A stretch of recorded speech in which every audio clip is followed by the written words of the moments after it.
Մենք դուք գիտեք, որ քաղաքացիական պայմանագիր կուսակցության համամասնական ցուցակի ձևավորման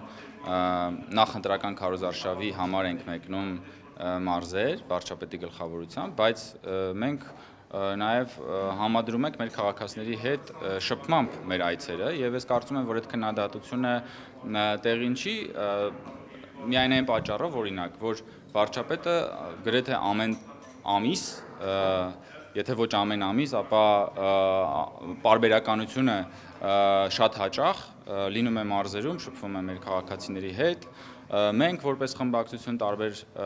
այցեր ենք ունենում մարզեր, գործադիրի ներկայացուցիչներն են տարբեր այցեր ունենում մարզեր եւ դրանք բոլորը հրապարակային են, այսինքն եթե մենք 5 տարի չգնայինք մարզեր կամ վարչապետը չգնար եւ հիմա մենք գնայինք, գուցե այդ քննադատությունները ինչ որ տրամաբանություն կունենային, բայց այդ քննադատությունները պարզապես որևէ հիմք իրենց ներքո չունեն, որովհետեւ նորից եմ ասում, դա մեզ համար աշխատելավոճ է, մենք միշտ ենք գնացել եւ դա հրապարակային է, այսինքն դա կարելի է ստուգել։ Պարոն Կոնջարյան, հնարավոր է, որ իշխանությունը հասկացել է, որ իր վարկանիշը բավական ցածր է եւ այս ներկուսակցական, դե դուք համարում եք ներկուսակցական, բայց ամեն դեպքում քաղաքացիների հետ գնում եք շփվում եք։ Հիմա դա արդեն ներկուսակցական չի էլի, ընդհանուր եթե երևույթին անդրադառնանք։ Հնարավոր է ձեր ցածր վարկանիշը ինչ որ տվյալներ ունեք, դրա համար եք որոշել, որ այս ձևով պետք է իրականացնենք ներկուսակցական քարոզչությունը։ Ես նախ վարկանիշի եւ տվյալների մասին, ես կարծում եմ, որ առաջիկայում կհրապարակվեն տվյալներ։ Ես ունեմ տվյալներ եւ հարցումներ եղել են եւ դուք կհամոզվեք, որ մենք որպես կառավարող ուժ մեզանից հաջորդ եկող ընդդիմադիր ուժերից մի քանի անգամ ավելի բարձր վարկանիշ ունենք, եթե մենք վարկանիշից ենք խոսում, դա մի քանի անգամ ավելի բարձր է, իսկ գնում ենք ոչ թե վարկանիշի մասին մտահոգվելով, գնում ենք, որովհետեւ Հայաստանի Հանրապետության քաղաքացիների կողմից ընտրված կառավարող ուժ ենք եւ ես նորից եմ ասում, եթե այդ տրամաբանությամբ առաջնորդվենք, դուք պիտի ասեիք օրինակ, ինչա վարչապետը նախորդ տարի գնացել մարզեր, ինչա դրանից առաջ գնացել մարզեր, ինչի էր քաղաքացիական պայմանագիր խմբակցությունը մարզային այցեր անում, նույն մի քանի ամիս առաջ Տավուշ, Շիրակ, ինչի են գործադիրի ներկայացուցիչները գնում շփվում քաղաքացիների հետ, այսինքն այստեղ վարկանիշի տրամաբանությամբ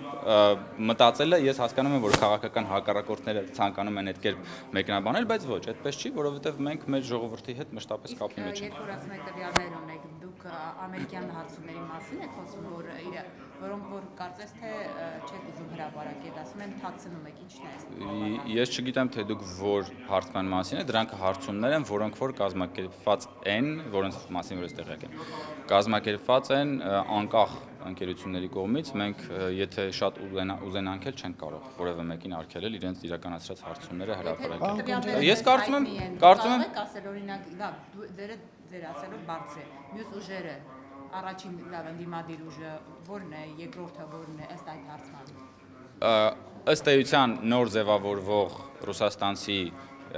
գործարարի այսպես ուժը ընդդիմության մեջ առաջ է անցել, Ռոբերտ Քոչյանի ուժը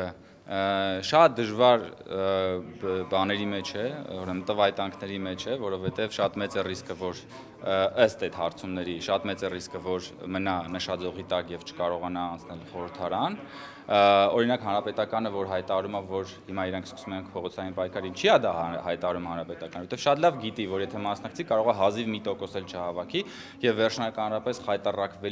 չխայտարակվելու համար իրանք որոշում են գնալ փողոցային պայքարի, հետո ասեն դե մենք դուրս եկանք, որպեսզի այս իշխանությունը փոխենք, բայց բռնատիրական ռեժիմը մեզ թույլ չտվեց եւ դրա համար մենք իմաստ չենք գտնում նաեւ հետագա պայքարին եւ այլն եւ այլն։ Իմպիչմենթի նպատակը դա էր։ Այդ իմպիչմենթի գաղափարը ժողովուրդ դա ուղղակի ի սկզբանե մեռելածին գործընթաց է եղել եւ դա ավելի շատ եղել է ընդդիմության ներսում իրարից հաշիվ պահանջելու բան։ Դա ուղղակի ծիծաղելի է, որովհետեւ ակնհայտ է, որ խորհրդարանում կառավարող ուժը ունի բացարձակ մեծամասնություն եւ իմպիչմենթի ոդիսականը հյուսել եւ ասել, որ հեսա մենք կգնանք եւ բան անենք, իմպիչմենթ կանենք, դա ուղղակի ասենք դոնկի խոտություն էր, հա, հողմաղացների հետ կռիվ էր, որով ընդդիմությունը ուղղակի զբաղվում էր, որպեսզի ջրի վրա մնա եւ օրակարգ ունենա։ Պարոն Կոնջարյան, եւ վարկանիշների հետ կապված Հայաստանի ընտրական համակարգի ուսումնասիրության կենտրոնն է հրապարակել հեռախոսային հարցման արդյունքներ, ըստ որի եթե խորհրդարանական ընտրություններ անցկացվեն իմ օգտին քվեարկեք 21%-ն է ասել ՔՊԻ, 11 ուժեղ Հայաստանի, 6-ը ԲՀԿ-ի եւ շուրջ 19%-ը չունի կողմնորոշում, նախ ինչպես է կարողանալու, այս թվերը ինչպես կմեկնաբանեք եւ ինչպես է Երբ հա հրապարակ, երբ է անցկացվել հարցումը։ Չգիտեմ երբ անցկացվել, բայց 3 է հրապարակվել։ Ես Նարեկ ջան, քանի որ ես հարցման մեթոդաբանության եւ ժամանակամիջոցի եւ մնացածի մասին տեղեկատվություն չունեմ, չեմ կարող շատ մանրամասն ասել, որովհետեւ վերլուծելու համար հարկավոր է, եթե հարցումները կարդացել եք, բավականին ծավալուն փաստաթուղթ է, բայց ես կարող եմ ասել հետեւյալը, որ մենք բոլոր հանրային կարծիքի հետազոտությունները ուշադրությամբ հետևում ենք եւ մենք բնականաբար աշխատում ենք, որպեսզի մեր գրանցած ցուցանիշները բարելավենք։ Մենք աշխատում ենք մեր ժողովրդի հետ մեր ստանձնած պարտավորությունների կատարման տեսանկյունից եւ բնականաբար հետեւություններ ենք անում բոլոր հարցումներից։ Ես կարող եմ ասել, որ նաեւ այն հարցումները, որոնց մասին ես էի խոսում եւ կարծում եմ, որ առաջիկայում դրանք կհրապարակվեն, ես կարծում եմ, որ դրանք բավական խոսուն են եւ խոսուն են լինելու։ Ես նաեւ ուզում եմ հիշեցնել, որ 21 թվականի խորհրդարանական ընտրություններից առաջ բազմաթիվ հարցումներ կային, որոնք հիմնականում բացարձակ մեծամասնությունը գուժում էր, որ այսա քաղաքացիական պայմանագիրը չի հաղթելու, քաղաքացիական պայմանագրի վստահությունը շատ ցածր է եւ այլն, քաղաքացիական պայմանագիրը գնաց եւ ստացավ միանձնյա մեծամասնություն։ Եվ ես կարծում եմ, որ վստահ եմ, որ հունիսի 7-ի ընտրություններում եւս մենք գրանցելու ենք միանձնյա հաղթանակ, որովհետեւ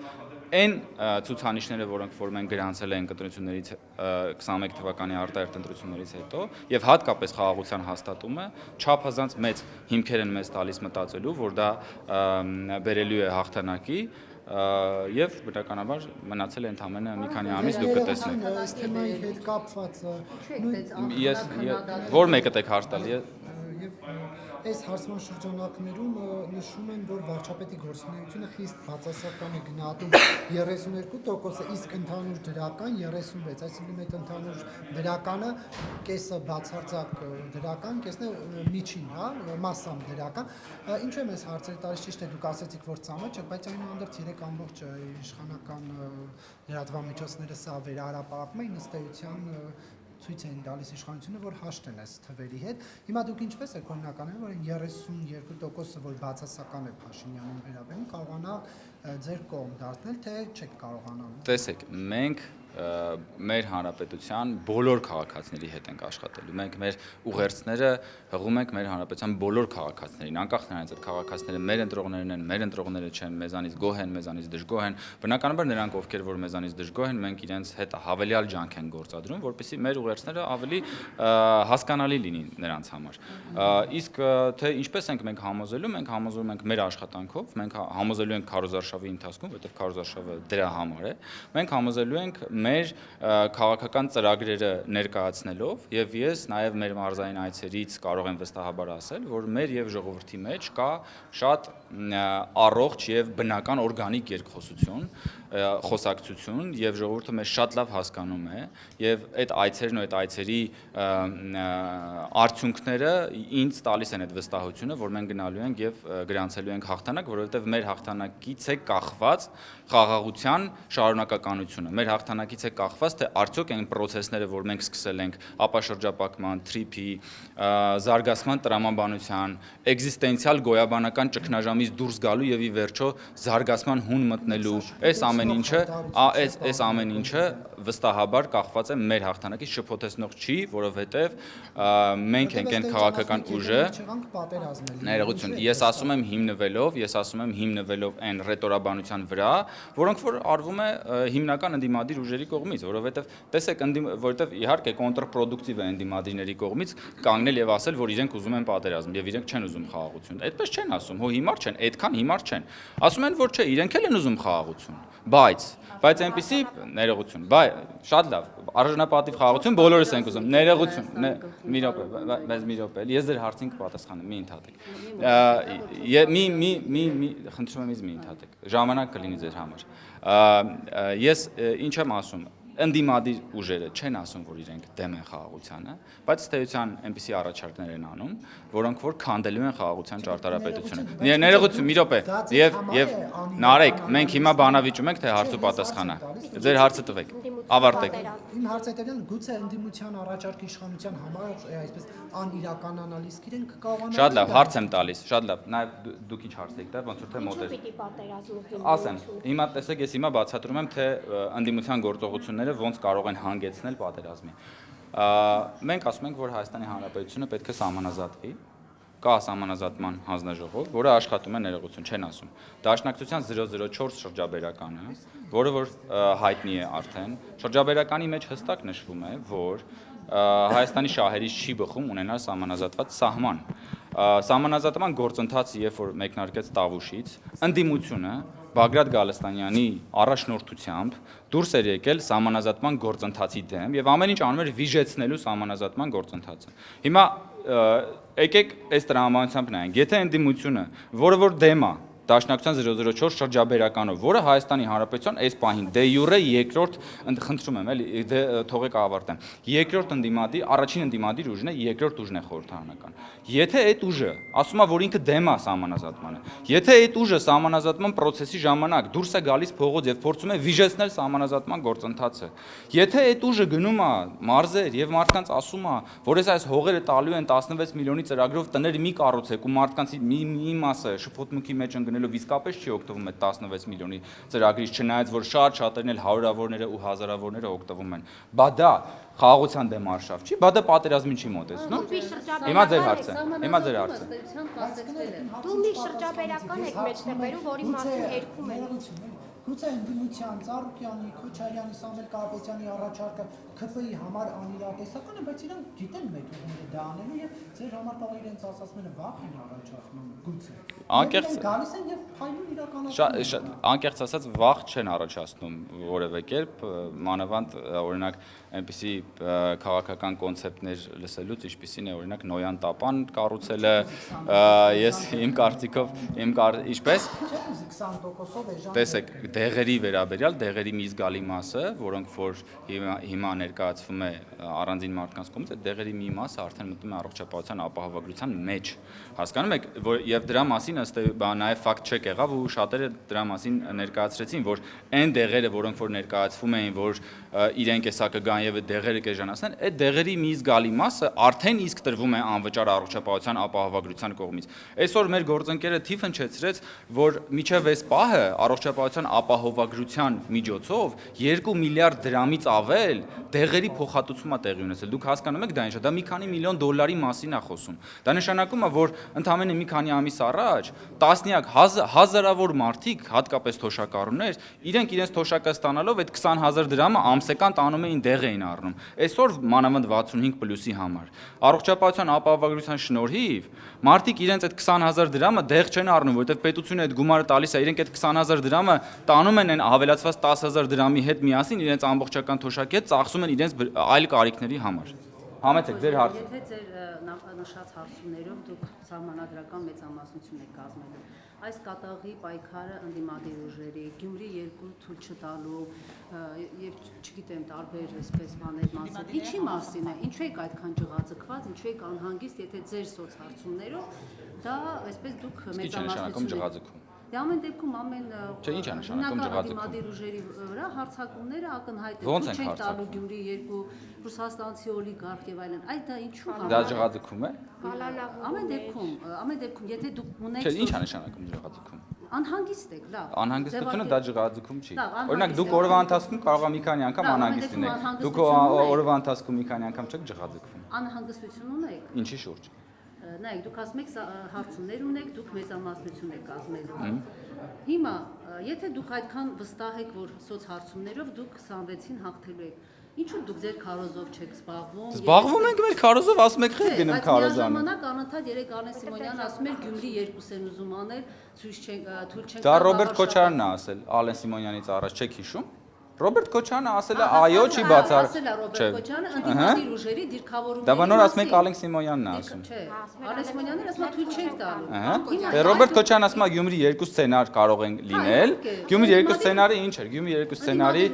եւ թողեք իրենք ընդդիմադիր ուժերը իրենց որոշեն։ Շատ լավ։ Հա, հիմա ինչու եթե Դաշտի առողջացում էր Գյումրիում, երբ որ Վարդանիկը ընտրվեց, հետո Դոլա Վարասկարան միացրեց Գյումրու կենտրոնում, հետո մի քանի ամիս հետո հաշարքի համար ձերբակալվեց։ Ինչպիսի առողջացում Արեգ ջան դաշտի։ Լավ, բայց մեկը ես ձեր հարցին չեմ հասցրել։ Եթե ուղիղ պատասխան եմ, եթե ձեր սոց հարցումներով, ես չգիտեմ ինչ սոց հարցումներ են, դուք Դե Նարեկը մեկը նոր հիմա ասել, բայց դա մերը չի։ Ինձ թվում է դուք ամերիկյան ինստիտուտի այդ հարցումները վկայակոչում, որը ըստ լրատվամիջոցների սրբագրվել է, որտեղ հունվարին ավելի վատ պատկեր է եղել եւ չեն հրապարակվել։ Հիմա երեկվանից իշխանական մեդիա ռեսուրսները դա են տարածում, որ մի քանի անգամ մեծ վարկանիշ ունեն։ Բայց եթե անգամ այդպես է, դուք ինչու եք անհանգիստ, այսպես ասած, ընդդիմադիր ուժերի միավորումներով։ Դուք ձեր համանadrական մեծամասնությունը կազմեք, թող ընդդիմադիր ուժերը խորհրդարան թերս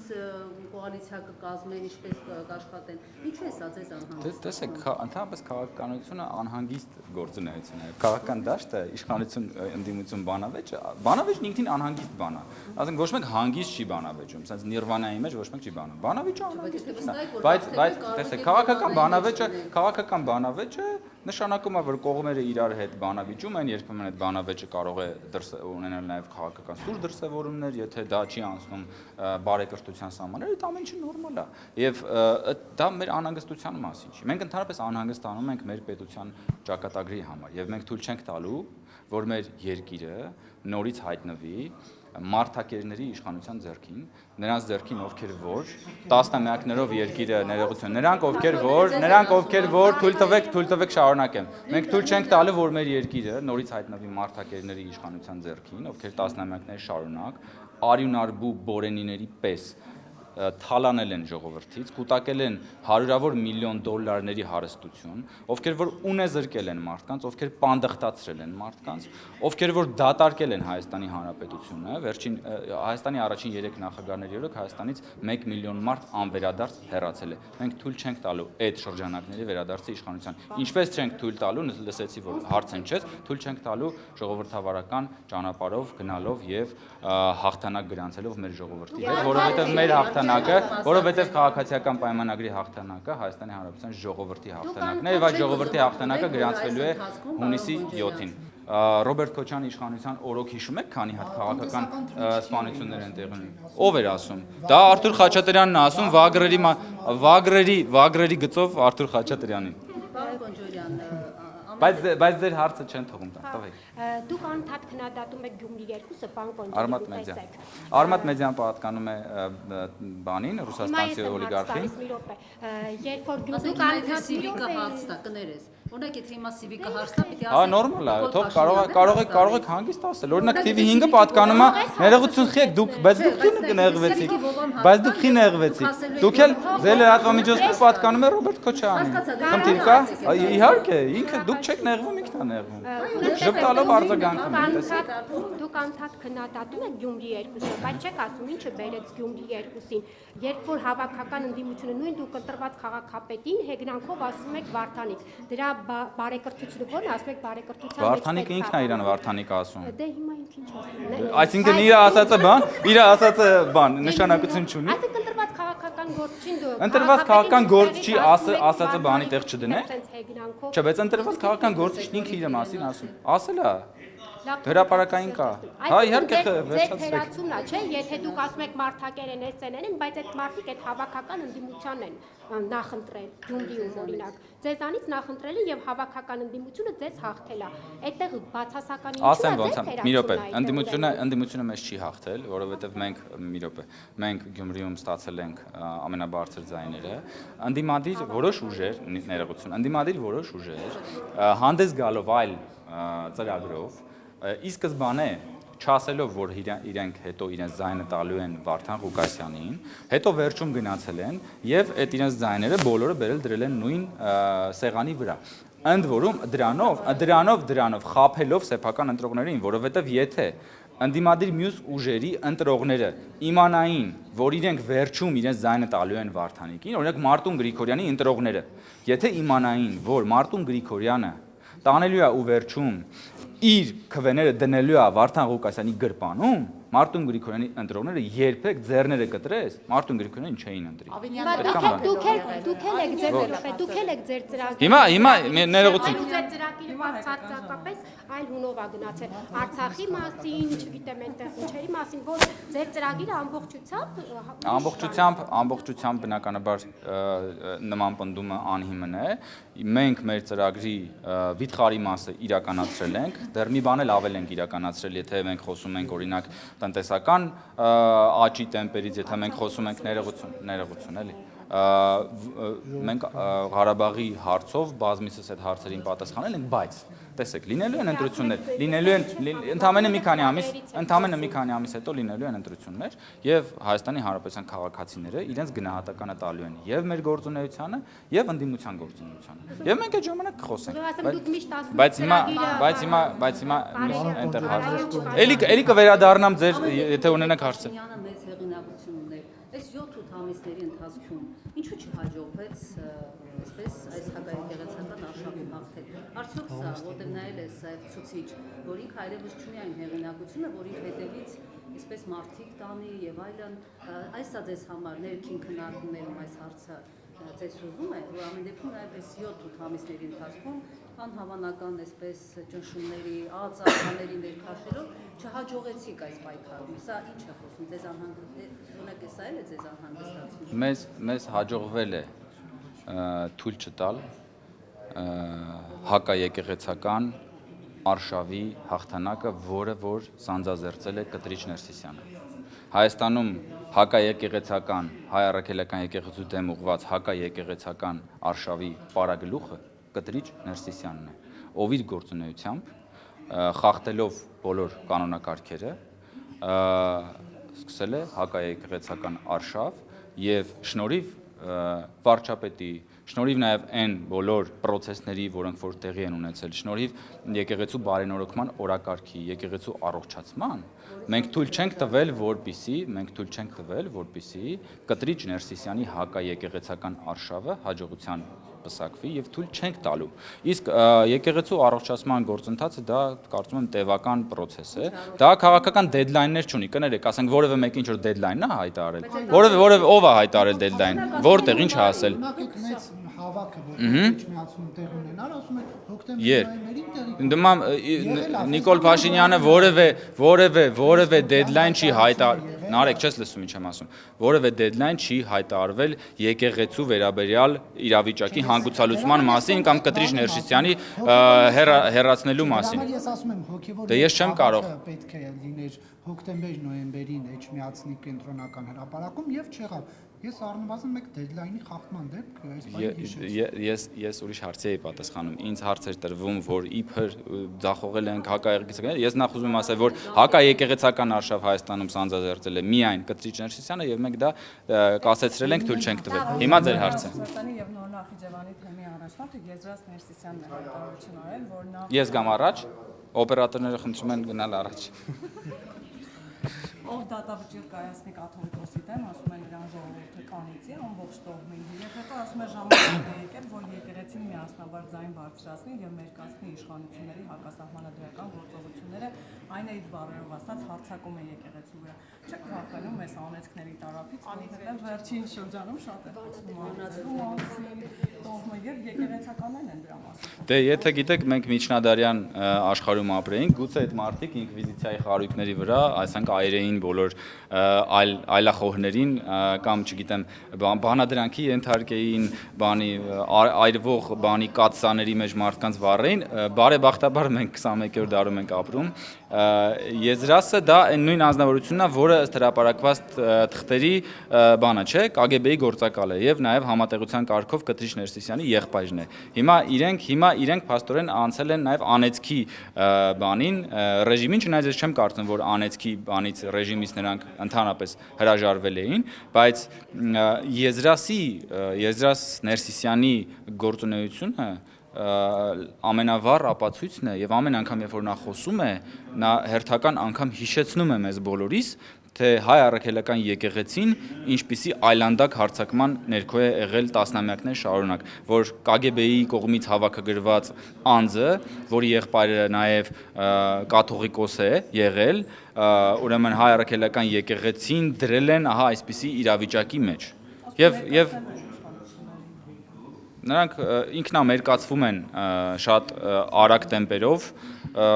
իսկ իշխանությունը թափանցիկ է, կառավարությունը եւ կառավարող մեծամասնությունը հաշվետվողական ու թափանցիկ գործում է Հայաստանի Հանրապետությունում, Հայաստանի Հանրապետության ժողովրդի հետ, իրենք պիտի անհանգիստ լինեն մերկանալուց։ Եվ երբ որ այդ իրենց բանը սքեմը ու վեղարը քաշում ես, դրա տակ թաքնված այլանդակություններից իրենք պետք է բան անեն, անհանգստանան։ Տիրադավելը 10 եպիսկոպոսներ, դե մեկը հեռացել է արդեն, խիստ ընկճախտի մեջ են հայտնվել այս պաուզայից ընդդիմության։ Տիրադավը նախ առաջ Կտրիչ Ներսիսյանն է, որը ես չգիտեմ ընկճախտի մեջ է, մելանխոլիայի մեջ է, թե ինչի մեջ է, բայց ես վստահ եմ, որ առաջին եւ գլխավոր տիրադավը Կտրիչ Ներսիսյանն է, ով խախտել է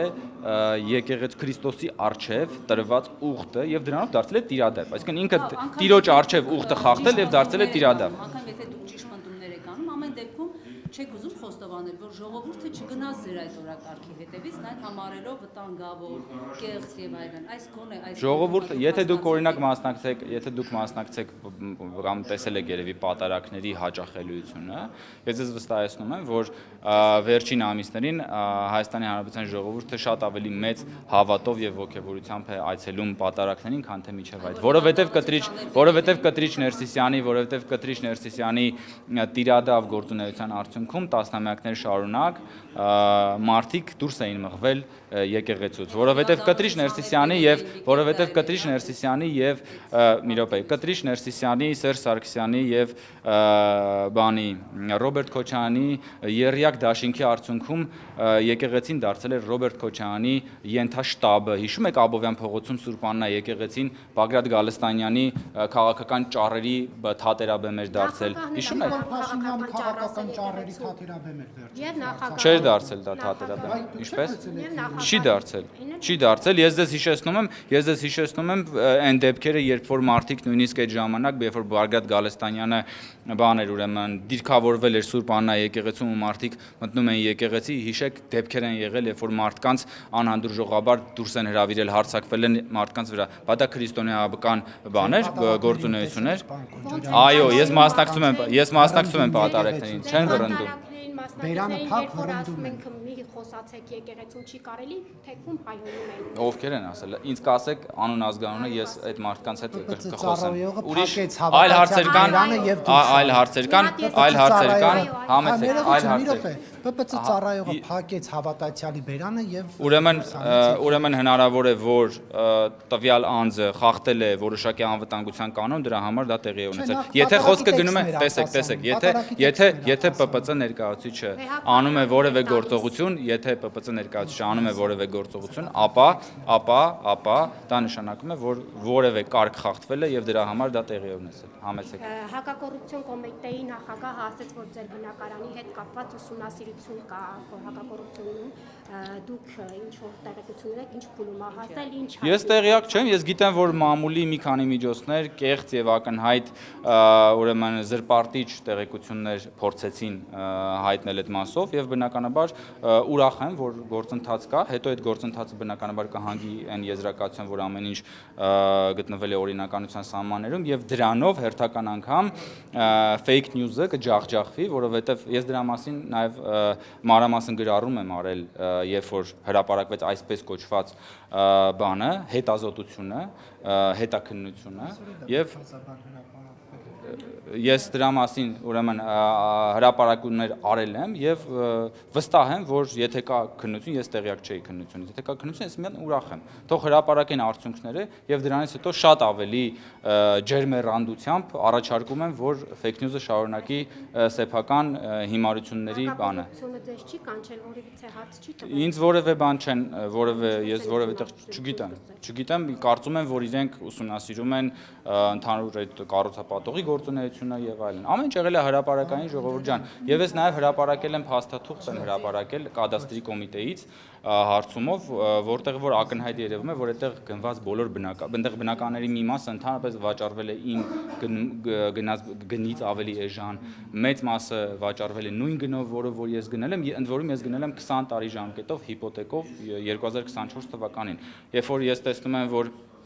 որոշ մարդիկ, որոշ ուժեր, ովքեր որ ասենք մեղադրվում են միլիոնավոր դոլարների թալանի համար, հիմա մեղադրում են կառավարող խմբակցության անդամներին, ղեկավարին կամ իշխանության ներկայացուցիչներին 20 տարով հիպոթեկային վարկով բնակարան ձեռք բերելու մասին։ Ժողովուրդ ջան, դրանից ավելի վառ ապացույց մեր հանրության համար ուղղակի չկա, որ ասենք Էժան չեմ գնել, ես ասում եմ, Նարեկ ջան, հրապարակել եմ ես իմ Facebook-յան էջում, խնդրում եմ նայեք այդ հրապարակումը, կադաստրի կոմիտեից ստացված պաշտոնական տվյալները առկա են։ Ուրեմն այդ պահի դրությամբ, երբ որ հարցումը արվել է եւ հրապարակել եմ ես այդ թուղթը, այդ պահի դրությամբ նույն բնակարանից գնվել է 8 բնակարանը գնված եղել։ 8-ից ներողություն, հիմա ձեզ ձեռ չի տալի, որ ես արդեն ճշմարտություն եմ ասում, չեք ուզում ասեմ։ 2 բնակարան ձեռք է բերվել իմից ավելի ցածր գնով, 4-5 բնակարան ձեռք է բերվել իմ գնով, մոտավորապես կարող է մի քանի 100,000 դրամի տարբերությամբ,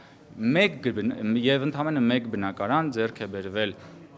60 միլիոնով, իսկ այդ հրապարակումն ասում էր, որ այդտեղ այդ բնակարանների այդ քառակուսի մետրով արժեքը 76 միլիոն է։ Եթե 7 ներողություն։ Չէ, իմ գործընկերները չեն, այնտեղ չկան։ Ես ինչքան գիտեմ, պաշտոնի համար չկա։ Այսինքն ժողովուրդ պատկերացնում եք, չէ՞, այսինքն 8 բնակարան է գնվում, որից մի մասը իմից ավելի էժան է գնվում, բայց իրեն հետաքննող համարող լրատվամիջոցը ասում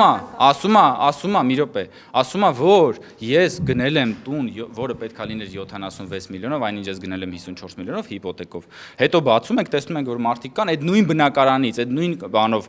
քառակուսի մետրով գնել են 50 միլիոնով, գնել են 55 միլիոնով, իսկ ամենաբարձր գինը, որը վճարվել է երբևէ այդտեղ բնակարանի համար, եղել է 60 միլիոնը։ Հիմա ես առաջարկում եմ ձեզ, եթե կարող եք, հրապարակային օֆերտա եմ անում։ Եթե որևէ մեկը, որը պնդում է, որ ես այդ բնակարանի ինքնարժեքը, շուկայական արժեքը 76 միլիոն է եւ ես հիպոթեկով վերցել եմ 54 միլիոնով, ես առաջարկում եմ վաճառեք 76 միլիոնով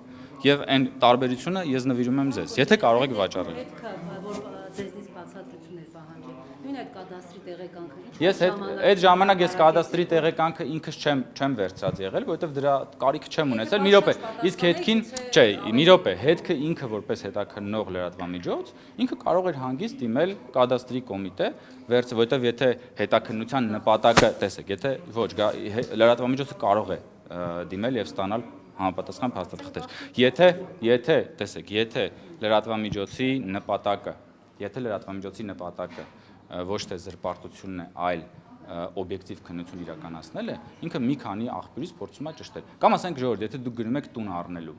դուք զանգում եք, ասում եք բարև ձեզ, ինչ արժե քառակուսի մետրը, ասում են ենթադրենք 700,000 դրամ, ասում եք շատ լավ, դե գնացինք նոտար, տենց չի, չէ՞։ Մարդիկ ասենք գնում են, հանդիպում են, ճշտում են գինը, հետո սակարկում են։ Ես էլի եմ ասում, այդ տարածքում, երբ որ ասում են 76 միլիոն է այդ տան գինը, այդ տներից, որը վաճառվել էր 8 հատ, ամենաբարձր գինը եղել է 60 միլիոնը, ամենացածր միլիոնը եղել է 50 միլիոնը, ես 54 միլիոնով 20 տարով հիպոթեք եմ վերցրել, ինձնից բացի 2 հոգի 50 միլիոնով է վերցրել, կարծեմ 4-5 հոգի էլ 55 միլիոնով է վերցրել, այսինքն այս ամբողջ պրոցեսը ուղղակի ոտքից գլուխ կեղծիք է եւ ես շատ ուրախ եմ, որ համապատասխան մարմինները ուսումնասիրում են, այդ ուսումնասիրության արդյունքը լինելու է այն, որ վերջում պարզվելու է, որ ուղղակի հերթական fake news-ի հետ գործ ունենք։ Շնորհակալություն, Հարցեր